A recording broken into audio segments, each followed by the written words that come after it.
Posted by you/upstairs writing 5155. Okay, so my husband has been dealing with some major issues. We have not yet figured out what they are, but he has been dealing with certain delusions.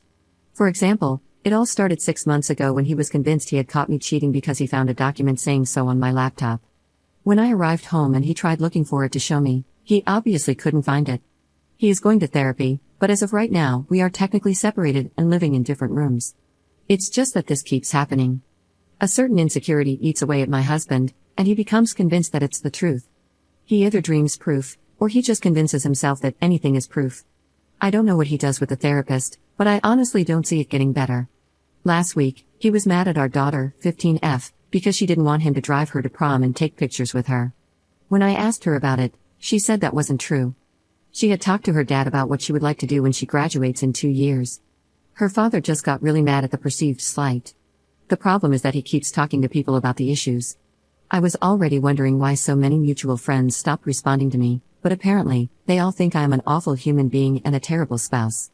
I just want to tell people what is going on, so they are aware that my husband is basically lying to them and to find out about any delusions he might be having that I don't know about. But at the very beginning of his therapy, he begged me not to tell anyone because he was afraid people would think he is crazy. My sister said it would also be an awful thing to do and would basically feed into his delusions. I just feel like I am done.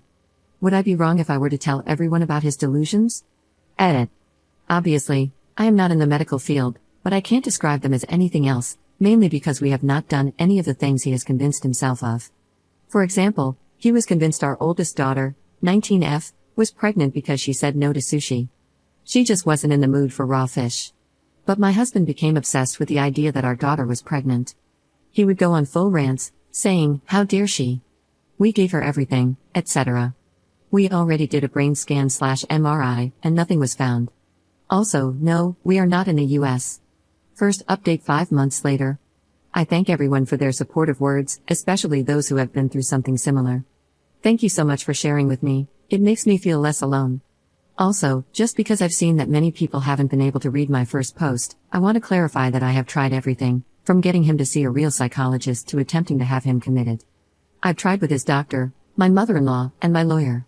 But he hasn't broken the law or actually assaulted me, just threatened to unalive me and our daughter for being WHREs. But to the police, that doesn't matter because we don't matter. So please, all the suggestions about getting him committed or that he might have a tumor, dementia, or schizophrenia, please stop. I have no fight left in me. I also have no legal ground over him. I can't care anymore, or I will drive myself insane. He still has a support network, so he will never be alone. But that man is dangerous to me and my daughters, and the duty of a parent is above all else.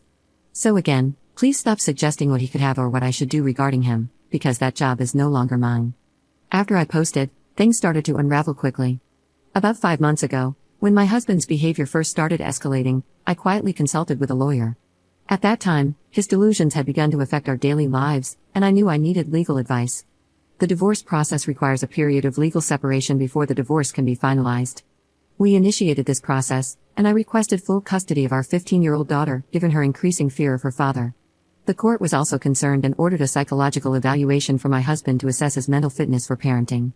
A few weeks into the legal separation, my husband's paranoia worsened. He started placing Apple AirTags in my car and in our 15-year-old daughter's backpack, tracking our every move. My daughter was the one who found the AirTag in her bag and was terrified.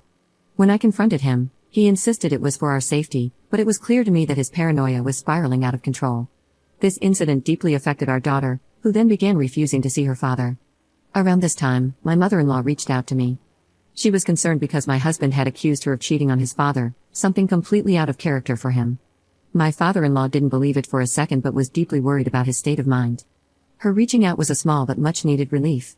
She acknowledged that his behavior was erratic and offered her support, knowing that something was seriously wrong. My older daughter had also become involved in the situation. She had been quietly documenting her father's behavior for months. She recorded 3 different occasions where my husband went on delusional rants. The first was about how I'm supposedly cheating on him with one of my co-workers, a man I barely interact with. The second was about how our 15-year-old daughter was secretly dating someone older and lying to him about it. The third was about how the entire family was conspiring against him to make him look crazy. Watching these videos was heartbreaking, but they validated everything I'd been dealing with privately. Things escalated further when my husband almost attacked one of my colleagues. He had convinced himself that this man was the affair partner I was supposedly seeing behind his back. It took all my strength to physically separate them before the situation turned bloody. As the legal process continued, my lawyer informed me that due to the severity of the situation and the psychological evaluation ordered by the court, my request for full custody was being strongly considered.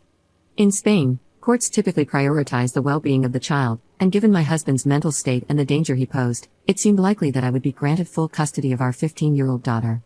She had made it clear that she didn't want to see her father, and the court was taking her wishes into account. In the midst of this, my 19-year-old daughter decided to take matters into her own hands. She posted the 3 videos she had recorded of her father's breakdowns on Instagram, along with a compilation of texts, photos, and other evidence she had collected over the past few months. Her intention was to show the world what we had been enduring, but it quickly turned into a public spectacle. The backlash was intense. Some people were horrified and reached out with sympathy and support, while others criticized us for airing dirty laundry and accused my daughter of betraying her father. As the divorce process continued, my husband's mental health became a significant factor. The psychological evaluation ordered by the court revealed the depth of his delusions, particularly around cheating and female sexuality. It became clear that he was not fit to make decisions regarding our daughter's well-being. The evaluation supported my claim for full custody, and the court is now in the process of finalizing that decision. In the meantime, all communication between my husband and me is being handled through our lawyers, and I'm ensuring that any interaction between him and our 15-year-old daughter is supervised. Given the severity of the situation and the damage done to our lives, I'm making plans to move away with my daughter once the legal proceedings are finalized. My reputation in our current community is shattered, thanks to his delusions and the lies he has spread.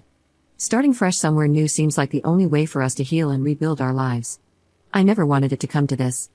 I still care deeply for my husband, but I can't keep sacrificing our well-being for the sake of his image. The revelation that he's been lying to his therapist, or rather, his unqualified life coach, was a breaking point for me. I realized I couldn't trust him to get better on his own. Thankfully, some friends have started to see through his stories and are reaching out to support us, which gives me hope. But I know it's going to be a long, difficult road ahead.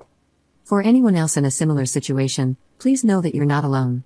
This has been the hardest decision I've ever made, but sometimes you have to do what's best for your own mental health and safety, no matter how much it hurts. Thank you again for all the advice. I'm hopeful that this is the first step toward a better future, even if it's a painful one.